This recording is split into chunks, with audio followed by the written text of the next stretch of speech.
Olá, aluno. Hoje nós vamos continuar nosso curso de bioquímica e trabalhar com vocês um pouquinho sobre o ciclo de Krebs, né? É sempre importante relembrar na bioquímica as vias metabólicas que nós estudamos até o momento. Por isso, sempre vou começar introduzindo o que nós discutimos nas aulas anteriores, tá certo? Então, na aula anterior, nós começamos a estudar a primeira via metabólica, que é a glicólise, né? Só recordando o que é a glicólise. A glicólise ela consiste na transformação da glicose em 2 piruvatos, tá certo? Então, nesse esquema que eu coloquei aqui para vocês, é possível então que a gente repare que eu parto de uma molécula de glicose, algumas reações químicas que nós já estudamos em sala de aulas vão acontecer. Essa glicose, então, ela é quebrada em 2 partes, né, numa acetona e num aldeído, e depois continuamos só com o aldeído até que se forme 2 piruvatos, que é o produto final desta via, certo? Então, os 2 piruvatos se formam e com isso a gente conclui a glicólise, certo? O que é importante aqui são alguns passos que são fundamentais para a via ocorrer. Também é importante que você se lembre onde a via ocorre. Então, essa é uma via que nós vamos chamar de constitutiva. Constitutiva por quê? Porque ela acontece em todos os tecidos, todas as células e todos os organismos vivos que tem no planeta. Tá? Outro detalhe importante, esse é um. O outro é que esta via ela acontece na região celular chamada de citoplasma. Ela envolve enzimas que estão localizados nessa região celular. Esta via ela tem alguns produtos intermediários interessantes para nós que devem ser abordados. Por exemplo, no início da glicose, a glicose 6-fosfato e da frutose 6-fosfato, a frutose 1,6-bifosfato, há o consumo, né, então um gasto de 2 ATPs. Né? Essa parte nós chamamos de investimento, né? São 2 ATPs que são utilizados. Porém, depois que acontece a clivagem, né, da molécula em 2 partes, nós temos 2 outras reações, que é a reação que transforma 2 gliceraldeídos 3-fosfato em 2,3-fosfoglicerato, há aqui a produção de 2 ATPs. Né? Então, num primeiro momento se gasta 2, mas logo na sequência produz 2. Né? Acontece produção de 2 ATPs. Outro detalhe importante é que nesta passagem aqui é uma reação chamada de oxidação. E a oxidação ela inclui o que? A retirada de elétrons, né? Os elétrons vão sair, oxidação. Os elétrons saem da molécula que é o gliceraldeído 3-fosfato e quando ele vira glicerato, esses elétrons são transportados para o transportador mais importante de elétrons que nós temos, que é a vitamina, uma vitamina do complexo B, que é o NAD, né? Então, neste processo aqui, há produção de 2 NADs com elétrons, que nós vamos chamar de NADH, lembrando que o H representa elétrons para nós, tá certo? Então, aqui neste passo também acontece este detalhe importante. Tá? Então, 2 NADHs, entram 2 NADs vazios, né? NAD+, e saem 2 NADHs. Né? Outro detalhe importante para nós, que também já discutimos isso em aulas anteriores, é esta passagem aqui. Né? A enzima responsável por transformar frutose 6-fosfato em frutose 1,6-bifosfato é a fosfofrutoquinase, que está aqui anotado para vocês. E a fosfofrutoquinase é uma enzima que pode ser ativada, pode trabalhar mais rápido na presença da insulina. Então, quando a gente tem liberação de insulina no sangue, além da insulina trabalhar no sentido de tirar a glicose do sangue e transportar para dentro de alguns tecidos, a insulina também age positivamente sobre a glicólise, de forma geral. Né? Então, toda esta transformação, que é a glicólise, ela é favorecida na presença da insulina. Claro que o contrário também é válido. Né? Se você entrar agora no estado de jejum, por exemplo, o glucagon, que nós já vimos também em aula, ele vai agir negativamente. Durante a atividade física, esse processo também costuma estar bloqueado, agora pela adrenalina, tá certo? E durante o estresse, também o cortisol age negativamente sobre esta via. Então, é uma via que ela é regulada, entre outras coisas, por hormônios, tá certo? Então, a insulina é um hormônio positivo na via, enquanto glucagon, adrenalina e cortisol são hormônios negativos na via glicólise. Esta via nós já estudamos, né, em outras aulas, então só estamos recordando. O que nós vamos fazer a partir de agora é continuar a quebra do piruvato, né? Lembrando que sempre acompanha com o número de carbonos. Tem 6 carbonos, enquanto que piruvato tem 3. Só que são 2 piruvatos, continuamos com 6 carbonos, né? O próximo passo dependente dessa estrutura aqui, desta organela, né? Isto aqui é a mitocôndria, está representado para vocês a mitocôndria. A mitocôndria, nem todas as células humanas possuem, né? Ela é preferencialmente, ou melhor, ela tem quase todas as células, mas algumas, por exemplo, como a hemácia, não apresenta mitocôndria. Então, o que eu vou descrever a partir de agora, nem todas as células do organismo podem fazer. Tem que ter necessariamente essa organela envolvida. E no que consiste? Então, a primeira parte, né, quando o piruvato que foi produzido aqui fora, no citoplasma, ele é direcionado para a mitocôndria, aqui está representado para nós o piruvato, esse piruvato ele tem que passar por um processo de transformação em acetilcoenzima A, ou também chamada de acetil-CoA.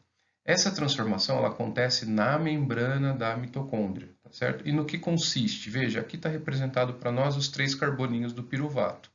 Quando o piruvato entra, né, ou começa a entrar na mitocôndria, ele encontra aqui uma série de enzimas que transformam, que retiram dele um carbono. Então, aqui, ó, representado para nós um carbono saindo na forma de gás carbônico.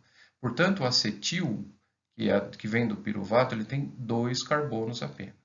Outro detalhe importante, essa reação é uma reação de oxidação. Ó, mais uma vez, eu vou precisar de um NAD vazio, esse NAD vai retirar os elétrons do piruvato e será transformado em NADH, NAD carregado com elétrons. Então, também é um processo oxidativo. Só relembrando, eu parto de 2 piruvatos e chego em 2 acetil-CoA, porque eu estou queimando uma glicose. Portanto, tudo que eu descrevi aqui também é 2. São 2 NAD+, 2 NADH e 2 gás carbônicos que foram retirados, tá certo? O acetil-CoA, uma vez que é produzido, ele vai entrar aqui nessa regiãozinha que está em vermelhinho, aqui em rosinha, que é a matriz mitocondrial. Por quê? Porque na matriz mitocondrial é onde vai ocorrer as reações que continuarão a queimar esse acetil-CoA. Só um detalhe, o que é o CoA? CoA é coenzima A. É uma estrutura química que tem como função, neste caso, direcionar esse acetil-CoA para a queima total, a queima no ciclo de Krebs, que está disposta aqui dentro da matriz mitocondrial. Então, a gente costuma dizer que todo mundo que é marcado com esta coenzima, todas as moléculas que recebem essa coenzima, tem como destino final o ciclo de Krebs, a queima total. Certo? Então, esse acetil foi marcado para ser direcionado para o Krebs. Por isso que o piruvato, ao entrar na mitocôndria, ele passa a receber esse CoA aqui na membrana e o CoA, então, direciona para a matriz mitocondrial o acetil. Certo? Aqui do lado está representado para nós o ciclo de Krebs, que eu vou descrever agora para vocês. Certo? Então, mais uma vez, eu tenho aqui o CoA, né, o acetil-CoA, desculpa. O acetil-CoA está aqui mostrado. Tem 2 carbonos, né? Repare bem, 2 carboninhos. E ele vai agora entrar em uma série de reações cíclicas que nós vamos chamar de ciclo de Krebs. Né? Krebs porque foi o alemão que chegou, que desenvolveu, que conseguiu descobrir essa transformação. É uma transformação cíclica. O que quer dizer isso? Que eu vou colocar alguma coisa nela, essa alguma coisa vai sair e o começo e o fim são os mesmos. Então, vamos lá, vou descrever para você, talvez fique mais claro. Então, acetil-CoA, lembra que a CoA serve para direcionar o acetil para queima, para o Krebs, né? O acetil-CoA, ele vai se encontrar, ele vai se unir, ele vai ser conjugado a uma molécula chamada de oxaloacetato. Repare, ó, o acetil tem 2 carbonos e o oxaloacetato tem 4 carbonos. Então, ao juntar os dois, eu vou produzir uma molécula com 6 carbonos, que é o citrato ou o ácido cítrico. Claro, aqui neste processo, o CoA serviu apenas para trazer o acetil para o Krebs. Então, ele sai. Então, esse passo aqui tira o CoA daqui. O CoA volta a buscar mais um acetil para trazer para cá, tá certo? Então, ele só serviu mesmo para direcionar. O ácido cítrico ou citrato agora, ele vai sofrer duas reações químicas. Um é transformá-lo em isocitrato e depois esse isocitrato é transformado em cetoglutarato. Né? Essa molécula ela tem, repare, 5 carbonos apenas. Então, na transformação do citrato para o alfa-cetoglutarato, tem que tirar um carbono, certo? Também é um processo oxidativo. Então, mais uma vez, eu vou pegar um NAD vazio e transferir os elétrons para ele. Né? Então, retiro o elétron do citrato ou do isocitrato para o NAD que se transforma em NADH. O alfa-cetoglutarato continua o processo, continua a queima, né? Então, ele é transformado em succinil-CoA. Olha o CoA de novo aparecendo aqui, né? Então, vamos primeiro contar o número de carbonos. No alfa-cetoglutarato, nós tínhamos 5. No succinil, CoA, nós temos 4. Então, mais uma vez, vai sair um gás carbônico. Repare que os 2 carbonos que entraram aqui já saíram. Um está aqui, o outro está aqui. Então, tudo que sobrou aqui foram elétrons. Né? As transformações que vão acontecer daqui para frente serão basicamente reações de oxidação. Tudo bem? Então, mais uma vez, é uma reação de oxidação. Então, de novo, eu vou pegar um NAD vazio, NAD+, e transportar os elétrons para ele, levar os elétrons para ele, então vira NADH. A coenzima A entra de novo, ela entra para ajudar a gente a transferir depois essa energia que contém no succinil para o succinato. Então, ela vai facilitar a produção de um ATP ou de um GTP, como já vou dizer no próximo passo. Tá? Essa transformação é uma das mais importantes do ciclo de Krebs. É aqui que eu vou encontrar uma enzima-chave que vai regular todo o ciclo de Krebs, chamada de alfa-cetoglutarato desidrogenase, tá certo? Depois a gente discute mais um pouquinho sobre essa enzima. Agora, continuando a queima, né? O succinil-CoA agora é transformado em succinato. Repare que a partir daqui não há mais número de carbonos reduzidos, né? Nós vamos com 4 até o oxaloacetato. O que temos aqui é energia, ou elétrons, que a gente vai conseguir retirar dessas moléculas até que ela volte a ser o oxaloacetato. Essa transformação, lembra que o CoA entrou aqui? Ele vai energizar o succinil e ao transformá-lo em succinato, é possível então produzir diretamente GTP. Por que G?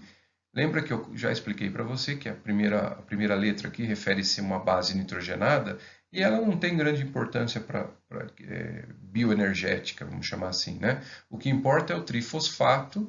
Então, se você quiser substituir aqui por a célula consegue fazer, né? Não há problema nenhum. Então, é guanosina trifosfato por adenina trifosfato, a gente consegue converter. Então, eu vou considerar isso aqui uma molécula energética, assim como o ATP. Agora, o succinato ele vai ser transformado em fumarato. Este passo aqui é um passo também oxidativo, só que é diferente dos demais. Por quê? Porque a quantidade de elétrons que eu vou retirar aqui, o potencial energético dessa transformação, ela é muito baixa. Então, não vale a pena eu utilizar um NAD, que é uma espécie de transportador de elétrons muito maior, capaz de transportar muito mais elétrons. Então, vale a pena utilizar uma outra molécula, que também é uma vitamina, é a chamada de riboflavina, que nós vamos abreviar como FAD, né? Então, FAD está aqui para você. Então, qual que é a diferença de FAD para NAD? Os dois são duas vitaminas, só que a diferença está no NAD, ele consegue transportar muito mais elétrons do que o FAD.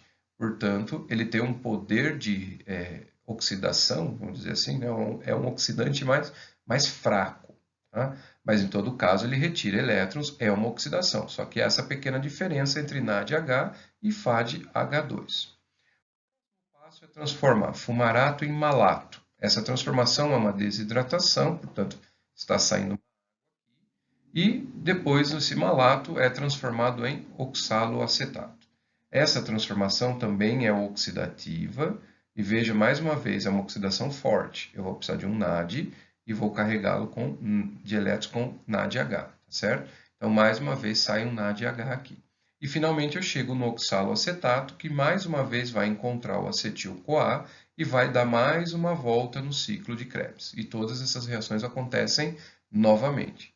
Detalhes importantes, nós estamos com 2 acetil-CoA. Portanto, eu vou fazer 2 voltas no Krebs, tá? Eu redescrevi uma só, 1 acetil, mas eu tenho 2, que eu estou queimando uma glicose. Portanto, tudo que foi colocado aqui, tudo que foi demonstrado aqui no ciclo de Krebs, é tudo vezes 2, né? É importante não esquecer desse detalhe. O ciclo dá 2 voltas, tudo bem? Vamos agora a fazer uma síntese do que foi produzido no ciclo de Krebs. Então, veja aqui embaixo, né? A glicólise ela libera para nós, então, 2 piruvatos, tá? Que vão ser direcionados para o ciclo de Krebs, como, né, passando por essa primeira etapa e depois vindo para o ciclo de Krebs. O produto final, o que sai do Krebs? Então, sai 2 gás carbônicos, isso para cada volta, depois não esquece que eu dei 2 voltas, tá? Saem 2 gás carbônicos, 3 NADHs, né? Se você contar, você vai encontrar 3 aqui, um FADH2 e um GTP, que depois vai ser transformado em ATP. Então, portanto, esses são os produtos gerados da destruição do acetil-CoA no ciclo de Krebs, tá? Então, convém agora você, aluno, a utilizar o seu mapa metabólico, né, aquele que a gente trabalha em sala de aula, escolher uma cor, né, uma cor lápis qualquer de cor, e você pintar primeiro essa transformação do piruvato em acetil-CoA com uma cor. Então, você vai encontrar no seu mapa o piruvato, ele já está pintado, nós já pintamos ele na glicólise, e você vai pintar essa transformação, tudo bem? Pinte também as setas de entradas e saídas. E vire o seu mapa e faça a legenda, produção ou conversão do acetil-CoA. E depois você vai trocar a cor e vai pintar o ciclo de Krebs, tá? O ciclo de Krebs ele vai se iniciar no acetil-CoA, então você vai começar pintando o acetil-CoA, a estrutura e o nome, pintar o oxaloacetato e pintar todas as setas e nomes do ciclo de Krebs e tudo que entra e sai dele, tá certo? Então, fica aí como uma atividade para você desenvolver nesse período que a gente está afastado. Vamos agora, seguindo no nosso entendimento, fazer entender uma parte importante do ciclo de Krebs e da transformação da acetil-CoA, que é como ocorre, em que momento ocorre, como ele ocorre, que velocidade esse ciclo vai ocorrer. Então está aqui colocado para vocês de novo um resuminho, né, contendo o ciclo de Krebs e contendo piruvato e acetil-CoA.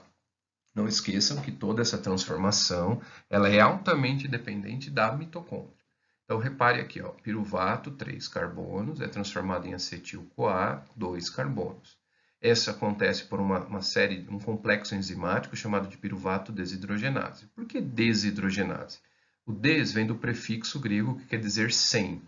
Hidrogênio, né, seria o caso, quer dizer os hidrogênios que foram retirados. Ase, enzima. Então, é uma enzima que retira hidrogênio. Lembrando que hidrogênio para a gente refere-se a elétrons, tá? Então, toda reação que você transfere elétrons de uma molécula para o NAD, para o FAD, por exemplo, nós vamos dar o nome da enzima de desidrogenase. Esta enzima ela é importante e ela fica na membrana da mitocôndria. Esse acetil-CoA, então, é direcionado para a matriz mitocondrial e, então, para o ciclo de Krebs. Repare que aqui nas setas há uma bolinha cortada e uma setinha em verde, né? O que representa isso? Quem age positivamente e quem age negativamente nesses processos. Então, por exemplo, piruvato sendo transformado em acetil-CoA é estimulado, por exemplo, por NAD+.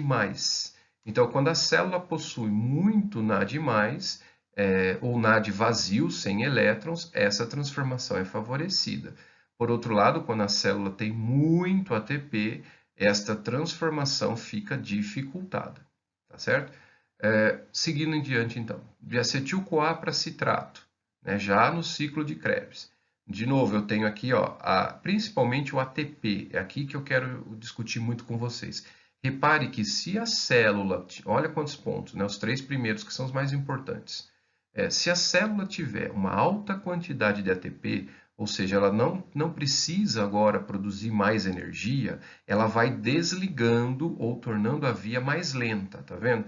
Tanto a transformação do piruvato em acetil-CoA, quanto a incorporação do acetil-CoA no ciclo de Krebs, está aqui de novo, e transformar o isocitrato em alfa-cetoglutarato, né? Os 3 pontos importantes aqui. Então veja que se você tiver uma alta ingesta, por exemplo, de carboidrato, e aí a célula começa a produzir ATP, e a partir dali você vai deitar, você passa a não gastar energia, o ATP se acumula rapidamente dentro da célula, e o que ele faz? Ele vai desligando a queima desse carboidrato, né? O piruvato não consegue virar acetil-CoA, que não consegue entrar no ciclo de Krebs, né? A gente acaba desviando isso aqui, então, para a produção de gorduras. Por isso que a gente costuma engordar nesse processo, tá?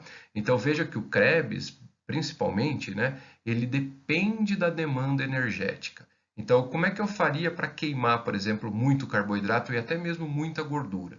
Você tem que fazer essa roda girar rápido. E como é que eu faço essa roda girar rápido? Você tem que ter o contrário, né? O ATP na forma de ADP, ou seja, eu preciso de energia, a célula está com baixa energia. Então, se a célula está com baixa energia, o ciclo vai ser rápido, queimar muito carboidrato e muita gordura juntos. E aí eu tenho alta produção de ATP. Quando é que eu faço isso acontecer? É só você correr, né? Você entra numa atividade física, por exemplo, você começa a consumir muito ATP, ele cai rapidamente, começa a aparecer um monte de ADP, então o ciclo é mais rápido. Então esse é o segredo para o emagrecimento, é fazer com que o Krebs rode mais rápido, gire mais rápido, tá certo? Então toda a queima é favorecida nessa situação. Mas aqui nós temos um problema bioquímico a ser resolvido. Veja, o piruvato, ele aparece, ele depende da presença de hormônios. Então, a glicose consegue virar piruvato, por exemplo, na presença de insulina. Então, nós temos a primeira parte desse processo, dependência de hormônios, enquanto que a outra parte da queima é dependente da demanda energética. Então, se você tiver os hormônios que produzem piruvato, mas não tiver ou tiver muito ATP disponível, esses piruvatos vão ser transformados em gordura. Então é muito fácil você engordar nessa situação. Krebs lento, porque a demanda energética está baixa, enquanto que a ingesta de carboidrato continua, então a insulina sendo liberada vai produzir muito piruvato. E na bioquímica a gente não consegue acumular nada, somente gordura.